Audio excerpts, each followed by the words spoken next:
حضرات ذی وقار حضرت عبداللہ ابن مسعود رضی اللہ تعالی عنہ بیان کرتے ہیں، نبی کریم صلی اللہ علیہ وآلہ وسلم نے فرمایا ان احدکم یجمع خلقه فی بطن امہ 40 یوما نطفة ثم یکون علقة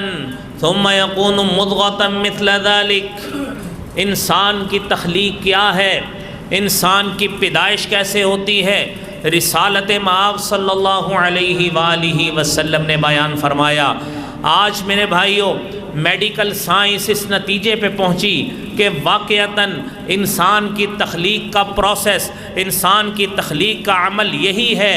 جو رسالت مآب صلی اللہ علیہ وآلہ وسلم نے اپنی پیاری تعلیمات کے ذریعے ہمیں بتایا ہے۔ نبی کریم صلی اللہ علیہ وآلہ وسلم بیان فرماتے ہیں ان احدکم یجمع خلقہ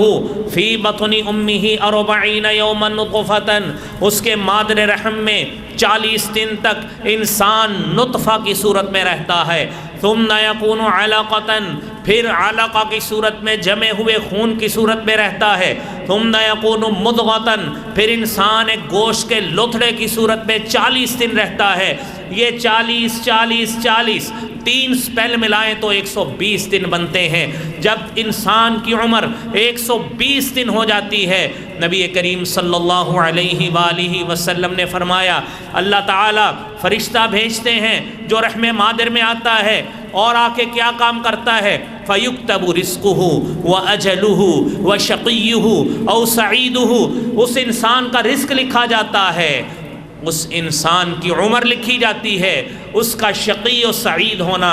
نیک بخت ہونا یا بد بخت ہونا لکھا جاتا ہے۔ رسالت مآب صلی اللہ علیہ وآلہ وسلم نے فرمایا فواللہ الذی لا الہ الا ہو، قسم ہے اس ذات کی جس کے علاوہ کوئی عبادت کے لائق نہیں ہے، ان احدکم لا يعمل بعمل اہل الجنہ، تم میں سے کوئی شخص اتنے اچھے عمل کرتا ہے، اہل جنت کے عمل کرتا ہے، نیکیاں کرتا رہتا ہے، حتی ما یکون بینہ وبین الجنہ الا ذراع، اس کے درمیان اور جنت کے درمیان ایک ہاتھ کا فاصلہ رہ جاتا ہے، فیسبق علیہ الکتاب، تقدیر غالب آتی ہے، فیعمل بعمل اہل النار، انسان نے جتنی نیکیاں اتنی زیادہ کی ہوتی ہیں،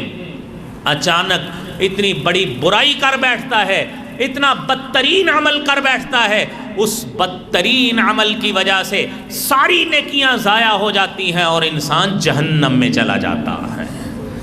یہ میرے بھائیو اللہ کریم اس بدترین انجام سے ہمیں محفوظ فرمائے۔ اور اس کے ساتھ ہی رسالت مآب صلی اللہ علیہ وآلہ وسلم نے فرمایا ان احدکم لا يعمل بعمل اہل النار، تم میں سے ایک شخص اہل نار کے عمل کرتا ہے، جہنمیوں والے عمل کرتا ہے، بدترین لوگوں والے اعمال کرتا ہے، اللہ کے ناراض شدہ اور اللہ کے غضب شدہ گمراہ لوگوں کی طرح کے عمل کرتا ہے، حتی ما یکون بینہ